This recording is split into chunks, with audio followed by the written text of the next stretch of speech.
Pemirsa, gempa bumi Donggala terpantau terjadi di kedalaman 10 km. Tsunami pun sempat melanda Palu dan Donggala imbas dari gempa tersebut. Untuk membahas terkait dengan gempa dan tsunami ini, kita telah terhubung dengan Rahmat Triono, Kepala Pusat Gempa Bumi dan Tsunami langsung dari kantor BMKG Jakarta. Pak Rahmat, selamat pagi. Ya, selamat pagi. Pak Rahmat, bisakah disampaikan pantauan terakhir dari BMKG di lokasi di Palu dan juga Donggala seperti apa? Apakah masih terjadi gempa susulan di sana? Ya, sampai dengan pagi ini telah tercatat 87 kali gempa-gempa susulan ya setelah gempa bumi magnitudo 7,7 yang kami update menjadi 7,4. Sudah terjadi 87. Namun kami belum dapat informasi detail berapa kali yang dirasakan karena rekan-rekan kami yang di BMKG Palu juga mungkin juga mengalami kerusakan atau kepanikan. Kita agak kesulitan juga, komunikasi juga sulit sehingga kami belum dapat informasi detail dari 87 gempa susulan itu berapa kali yang berdampak dirasakan. Baik, tapi apakah dari 87 gempa susulan ini ada yang berkekuatan lebih tinggi dari 7,4 skala Richter, Pak Rahmat? Tidak ada ya, yang ada itu ada 3 magnitudo yang di atas 6, yaitu 6,3, kemudian 6,2 2 kali. Itu juga terjadi pada beberapa menit setelah terjadi gempa utamanya, gempa yang 7,4 itu ada gempa yang cukup signifikan.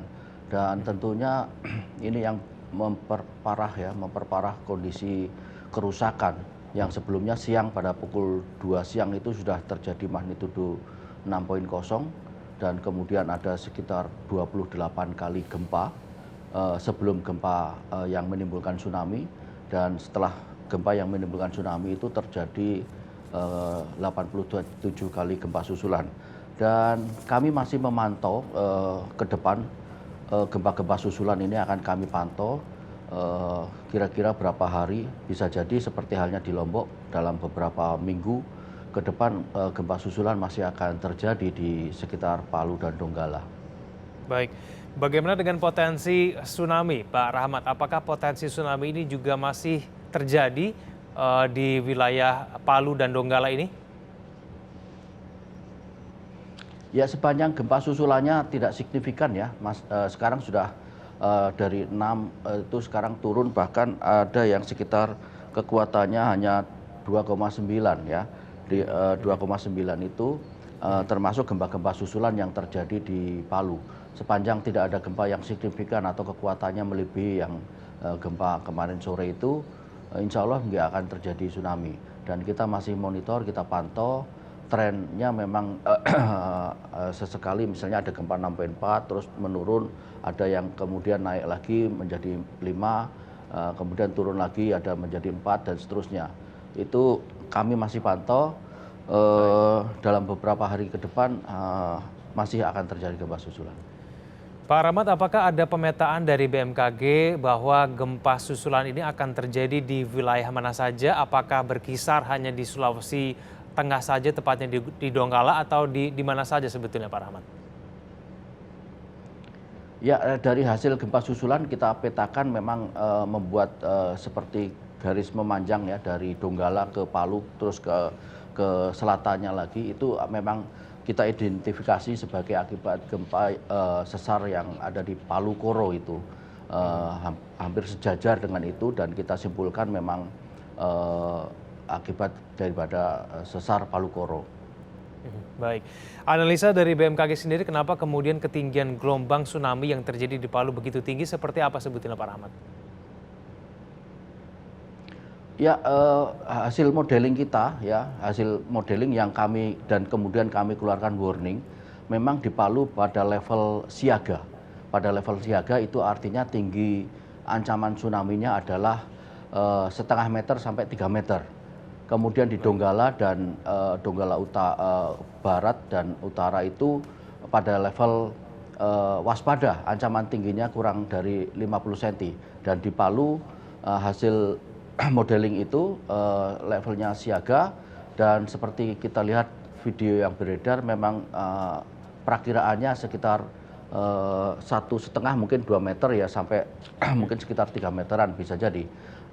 Karena itu kami hari ini menurunkan tim untuk mengukur tinggi tsunami juga karena kami belum ada data ketinggiannya berapa karena data yang kami dapat itu agak jauh dari Palu yaitu di Mamuju itu tercatat memang hanya beberapa senti ya, hanya beberapa yaitu 6 senti yang kami catat. Kami tidak ada data tinggi yang ada di Palu sehingga kami nggak ada informasi sama sekali kira-kira tinggi akuratnya berapa yang ada di Palu. Baik. Pak Rahmat, apakah bisa dipastikan bahwa tinggi tsunami hanya terjadi paling tinggi di pantai yang ada di Palu, sedangkan di Donggala tidak terjadi ketinggian tsunami yang sedemikian tinggi, Pak?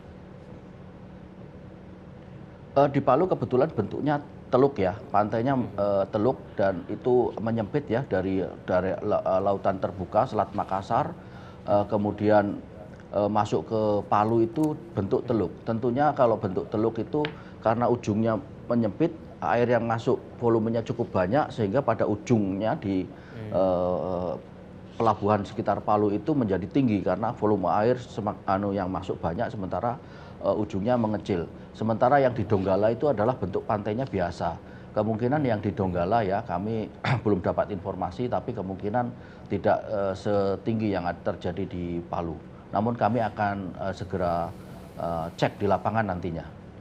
Baik. Pak Rahmat, imbauan dari BMKG sendiri kepada warga yang tinggal di Sulawesi Tengah itu seperti apa? Kita mendapatkan laporan tadi bahwa di Majene, Sulawesi Barat ada sejumlah warga yang sempat panik tapi sudah kembali ke rumah.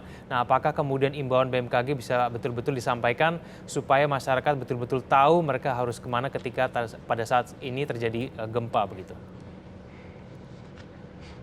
Ya, tsunami sudah berakhir ya, sudah terjadi dan sudah berakhir dan BMKG menyatakan ancaman tsunami sudah dinyatakan berakhir, itu artinya tidak ada tsunami lagi.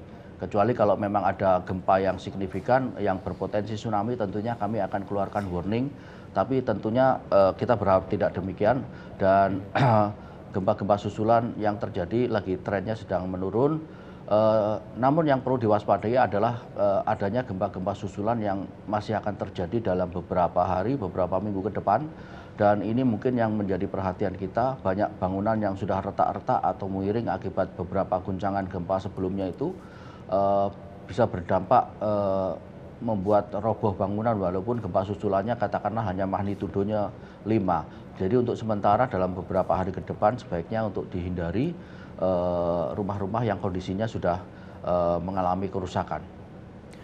Pak Rahmat, wilayah-wilayah mana saja yang diperkirakan akan terjadi gempa susulan dan kemudian imbauan seperti apa yang akan disampaikan kepada masyarakat ketika gempa susulan masih akan terus terjadi? Apakah kemudian mereka sebaiknya tidak diperbolehkan untuk pulang ke rumah sementara atau seperti apa?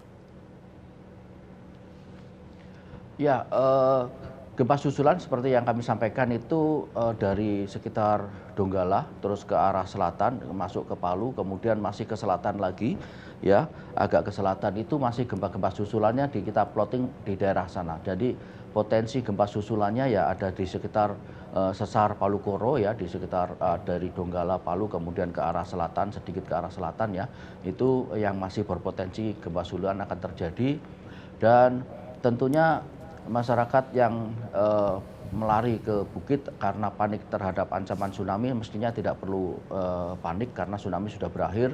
Masyarakat bisa kembali lagi ke beraktivitas di sekitar rumah-rumah yang di sekitar pantai ya. Namun tetap diwaspadai adanya gempa-gempa susulan dan kalaupun itu ada gempa yang signifikan kami terus akan pantau dan akan memberikan informasi yang cepat. Namun kami berharap ini tidak akan terjadi gempa-gempa susulan yang akan lebih besar dari yang gempa kemarin. Baik, terjadinya gempa ini analisa dari BMKG kenapa Pak Rahmat? Ya itu tadi aktivitas dari sesar Palu Koro yang arahnya hampir utara ya ke utara selatan dari Palu sebetulnya sampai ke Koro ya. Dan itu agak memanjang juga masuk ke Selat Makassar ya, juga di sekitar Donggala itu. Itulah sumber gempa yang memicu terjadinya tsunami kemarin sore. Baik, Pak Rahmat, terima kasih telah bergabung bersama kami. Kami akan terus menghubungi Anda apabila ada informasi.